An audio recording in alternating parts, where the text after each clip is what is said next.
Yeah, just like every game, we prepare for every opponent slightly differently. So we watch a lot of film, break all the film down, take a look at their strengths, take a look at areas where we feel like we can have success. Then we put together the game plan as a staff and just do that like we do for every single game. We shouldn't be treating this game any different than any other game we play. It's all about your preparation, all about the process, all about the focus. And that's the only game that matters right now. Once that's taken care of, we can start thinking about this weekend. But we've got work to do in New York. It's a business trip, and we've got to take care of the last game. Questions? Yeah, you kind of heard your leader's sentiment about that situation. I'm curious, as a coach, how do you make sure that attitude permeates so that, because if you flip it all up in the air, this isn't a make or break game, but in terms of a goal that you still want to achieve, it is. How do you make sure that I just think it's expectations that we all have. Like we talked about this for 9 months about where we want to finish, how we want to do. We talked in our goals meeting today, talked about the goals we've set at the start of the season, and then when you get to those areas, you want to do even better than what your goals were. But I feel like this game carries momentum into postseason as well. So, we want to try and get to 10 wins. We want to try and do all those other things as well. But this one gives us a chance for, if you finish third, it's a slightly different game maybe than if you finish fourth. So everything on the line, we want to finish strong. Like, it gives you momentum going into postseason. And then the other little detail is making sure we manage the squad. And we're not going to be able to play players for 90 minutes on Thursday because we look tired against Butler. So managing that, and it's going to have to be the whole squad, which can be a huge motivational factor, knowing that everyone is going to have to contribute this Thursday night. It's going to be a squad game and hopefully a squad win. It's going to be kind of a quick turnaround from Thursday night to Sunday. Yeah. I mean, you're flying back and everything. Have you talked about or considered how you want to handle Friday, Saturday? Absolutely. So we did the exact same trip last week. So all of these things are positive for us because we've just been through that. It's not like we're doing it for the first time. We were in New York last week.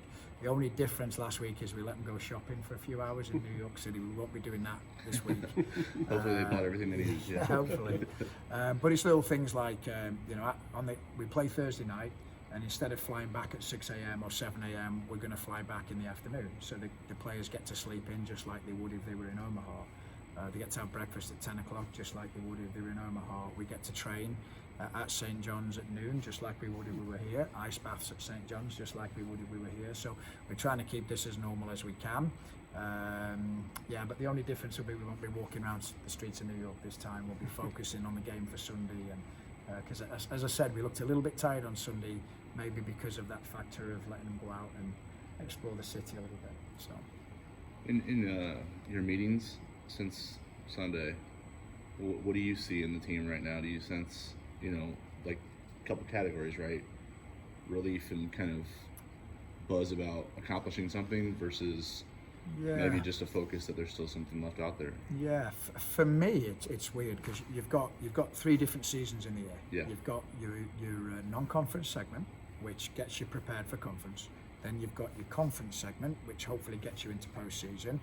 So you've got 3 different seasons. Now we're getting ready to finish up the conference segment, and now the next phase is going to be postseason. Mm-hmm. We press the reset again. We go again on Friday, and now you're preparing to go and have a run in the tournament, hopefully. So you have 3 different seasons throughout the year, and it's like, the players came into training yesterday, and I think they might have been thinking, we'd be laid back, and it was a chance to be a little bit quieter or a little bit more relaxed. We came in with the intention of pushing them to flip that mindset, because now it's a case of you lose, you go home, you're done. And we don't want to be on Sunday in front of our home fans having a wipe off the tears at the end of the game because we haven't done what we need to do. We need to refocus, reset, because we want to make a run. Why not? We said this at the start of the season. Why not us? Why not? So if we prepare and we keep doing what we're doing, we've got it in us that we can compete with anybody on the day. So why not us? Let's train like we can win it. So. Anything else? You've won championships in the past before getting here. Mm-hmm. What characteristics do you see that are similar with this group that makes you think they're capable of doing the same? We have some personality players that have the ability to change a game, whether it be the delivery on a set piece, a free kick, a quality moment in the attacking third. So you have a couple of personality players that can, on their day, change a game. That's one big thing. I'd say very blue collar, very hard working, very scrappy.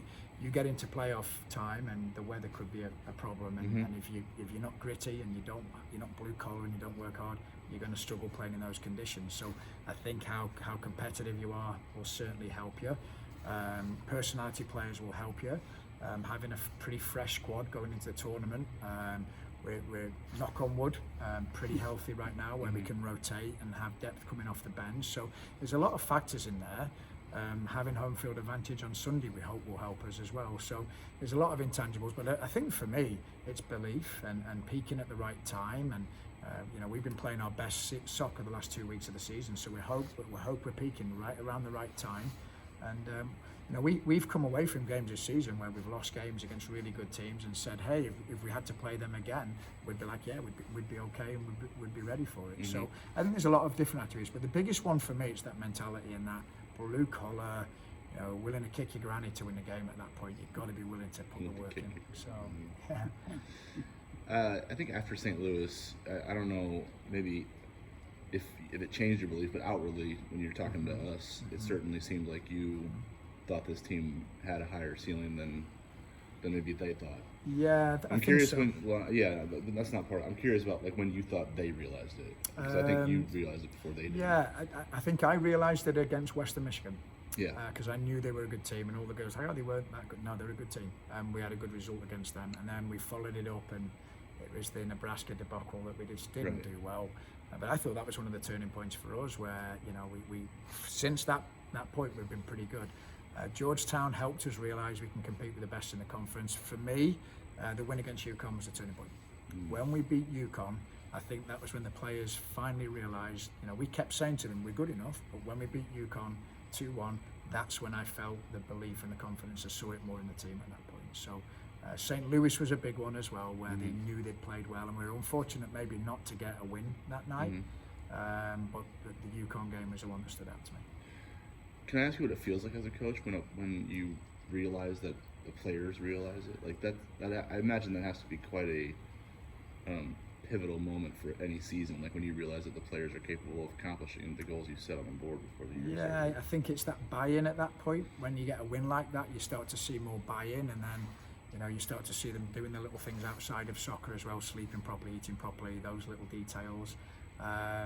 But in the back of your mind, I'm always one that I worry about complacency. I've been doing this a long time, and I've had teams that have won championships, and I've had teams with more talent that haven't won championships that got complacent. So in the back of my mind, I just don't want anybody getting complacent after a good win. We're just trying to keep them level, and just, I know it's cliche, but absolutely take one game at a time. Going into the last game, or first game of postseason here, hosting it for the first time in Big East history for us.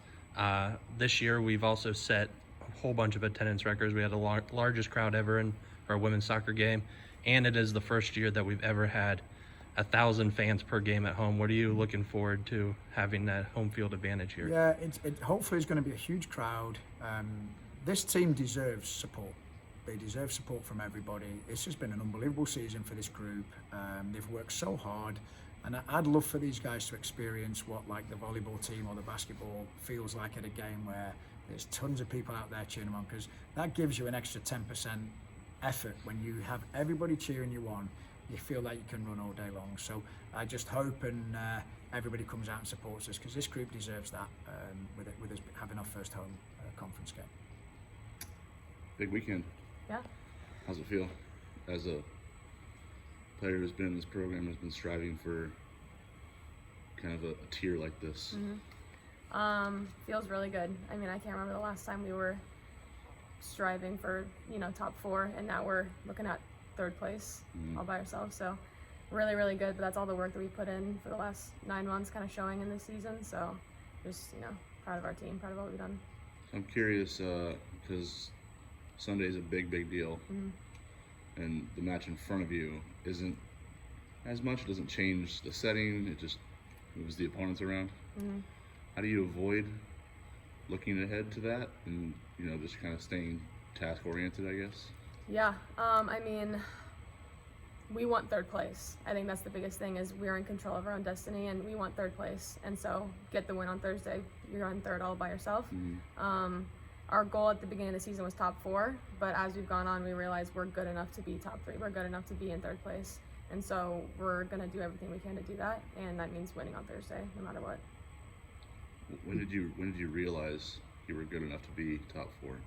What point in the year were you either sitting around in the dorm with a couple teammates, or just in a practice, or was there a light bulb moment? Did you feel like, oh, this isn't just like an unattainable wish? I don't know if there's a specific moment. I mean, the Georgetown game at the beginning of the season, like, we had a really good opportunity to win that game. Didn't end up going our way, but like, we knew that we were in that game with top of the table in our conference. So at that point, I think forward, it kind of solidified that, like, oh yeah, we are good enough. If we play how we know how to play, we can do whatever we want to do in this program, in this league. How much did that Georgetown game, because I mean, I think you guys are 4-0-1 last 5. How much did that help, like, in the past month or so? Yeah, I mean, it always builds confidence. Like, when you end up getting a good result or a decent result, we didn't win the game, but we knew we played well, and that builds confidence. So going into teams that, you know, aren't maybe as high as Georgetown's level, not saying they aren't high level, because the whole conference is anyone can beat anyone at any time. But it just builds confidence throughout the season, and it kind of starts you at a higher plane than you would be without that result. So yeah, I think just building off of that all season has been really helpful. You guys have had so much success at home this season. How important is it to be able to host that first game? I mean, it's huge. Like we said, it's like first time in program history we've hosted a Big East tournament game. So just having that opportunity and having, you know, the fans with us, having our families here, it's massive, and it's really kind of a proud moment for our program to be able to say that we've done that, you know, year 1 of this new coaching staff and everything. So You've been here for 4 years. How much different does it make it memorable for you hosting that first round and it being free admission for everybody? So it could be a large crowd for all time. Yeah. Hopefully we get some sort of record, some sort of, you know, new crowd attendance level that we haven't gotten before. It's a really, really big deal as someone who's seen the program grow for 4 years, and having this opportunity now to play in front of a home crowd with that number 3 by our name. It's a big deal personally and for the program. So just proud of the team for everything they've done this year. The Villanova loss was interesting because at the time, Nova was coming off of a bottom of the table season. What do you assess from the response to that? Because you've been on quite a roll since then. Like, Yeah. But I imagine that match didn't feel like something that should have happened that way. No. Honestly, the whole match was kind of just like, it's almost like you're watching in third person, because you're like, this isn't our team. This isn't what we know how to do. This isn't how we play. After that game, we kind of had like a gut check moment with just the players and also the coaches. You know, obviously they did what they do and they got on us, and they're like, this isn't you guys. This isn't how you guys play. And we're like, we know. So we had a little meeting in the locker room, got some things sorted out, got some things straight, and I think ever since then, everyone's priorities have been straight, and it's, you know, put the team first always. And I think once we got that figured out, I think that's been a success of this team.